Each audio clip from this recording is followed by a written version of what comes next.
नमस्कार दोस्तों। आज की कहानी का शीर्षक है बूढ़े प्रधान की अंतिम सीख। दोस्तों, धन कमाना आसान नहीं होता। जो कमाता है वही जानता है कि हर सिक्के में कितना पसीना और कितनी मेहनत घुली होती है। इसलिए जो व्यक्ति मेहनत से कमाए वह सोच समझकर खर्च करता है। गांव के बूढ़े प्रधान ने अपने अंतिम समय में बेटों को बुलाया। आंखें मूंदते मूंदते उन्होंने कहा, मेरा धन संदूक में है, 3 पीढ़ियों तक चल जाएगा, लेकिन मेरी कुछ बातें याद रखना। बूढ़े ने धीमे स्वर में कहा, द्वार पर रखना दांती क्वाट, अपने घर पिछवाड़े लगाना हाट, देकर मांगने ना जाना, बिना घाट के नहाने ना जाना। इतना कहने के बाद उन्होंने एक लंबी सांस ली और प्राण त्याग दिए। बेटे ने विधिपूर्वक पिता का अंतिम संस्कार किया और फिर उनके उपदेशों का पालन करने में लग गया। पहला उपदेश, दांतिक वाट। उसने बड़े भारी कांसे के किवाड़ लगवाए, जिनके बंद होने की आवाज कोस भर दूर सुनाई देती थी। दूसरा उपदेश, पिछवाड़े हाट।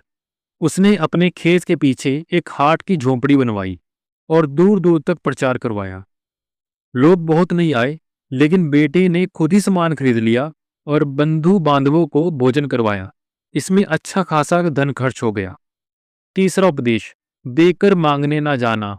उसने लोगों को खुले हाथ से उधार देना शुरू कर दिया, मगर लौटाने का कोई नाम ना लिया। वह सोचता रहा कि मांगने नहीं जाना तो वापस कैसे मिलेगा। चौथा उपदेश, बिना घाट के नहाने ना जाना।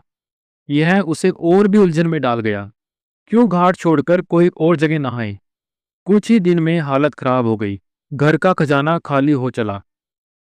उसी समय गांव में ज्ञानी गुरुजी पधारे। बेटे ने अपनी सारी व्यथा उन्हें सुना दी।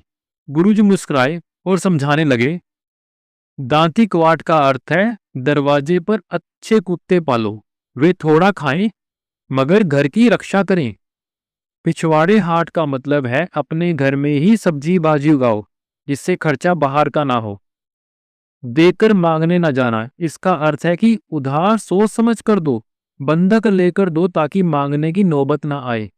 बिना घाट के नहाने ना जाना, इसका मतलब है भीड़ से दूर रहो। भीड़ में समय, शांति और साधन तीनों का नाश होता है। बेटे की आंखें खुल गई। उसने हाथी दांत के किवाड़ बेच दिए, 2 सशक्त कुत्ते पाल लिए, बाड़ी में सब्जियां उगाई, सोच समझ कर उधार देना शुरू किया।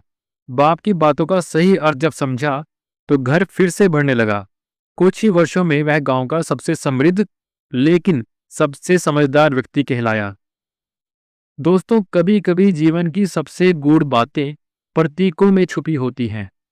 सही मार्गदर्शन और विवेक से ही उनका सही अर्थ समझा जा सकता है। धन और जीवन दोनों को टिकाए रखने के लिए सतर्कता, आत्मनिर्भरता और समझदारी जरूरी है। धन्यवाद दोस्तों।